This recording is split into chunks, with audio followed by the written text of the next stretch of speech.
Okay, we're going to go back to Shahram Akbarzadeh in Jakarta, speaking about that protester being executed in Iran. And as I was saying, this happened quite quickly. Majid Reza Ranavad hanged only 23 days after being arrested. But is this going to do anything to stop demonstrators?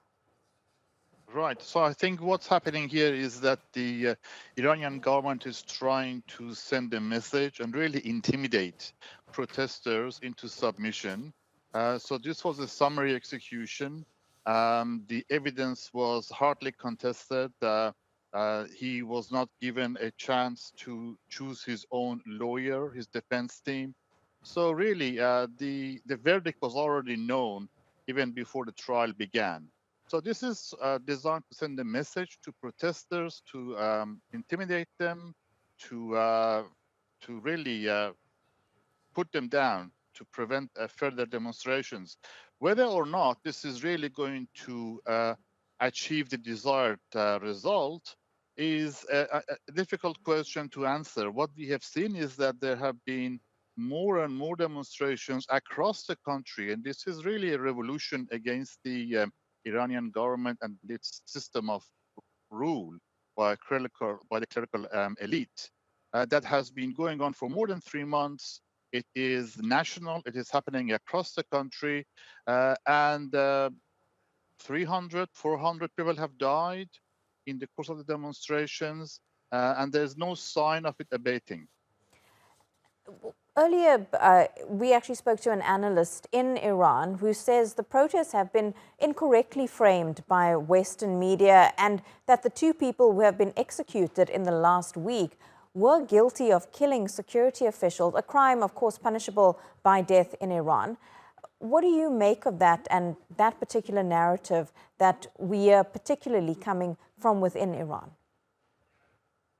Well, it is very difficult to ascertain if the two people who were executed were actually involved in the killing of those security agents. The evidence hasn't been verified internationally, so it's really hard to know. But the fact that the demonstrations have been going on for 3 months, the fact that the defendants were not given a fair chance of retrial, really attests to the determination of the Iranian government to suppress any sort of dissent. Well, the EU is looking at imposing more sanctions on Iran because of these executions. Iran, of course, has faced a lot of international pressure about these protests and protesters asking for change. Do you think that Tehran will bow into any of these demands? It is going to make a difference?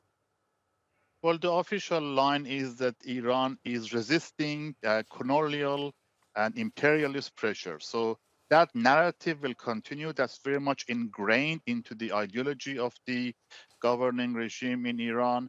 So Iran will not admit that it is responding to sanctions and pressure, international pressure. There might be some changes around the edges, like uh, the the reports that still unverified that the morality police has been disbanded. But fundamentally, Iran is not going to make any changes to the way it runs the country. What's I think more important in terms of sanctions is that it's the people in the street who feel supported, who feel that they have the backing of the international community and the backing of the Iranian diaspora in pushing forward with their demands for fundamental change in Iran. Shahram Akbarzadeh, appreciate you speaking to us and your take on what's happening in Iran. Thank you so much.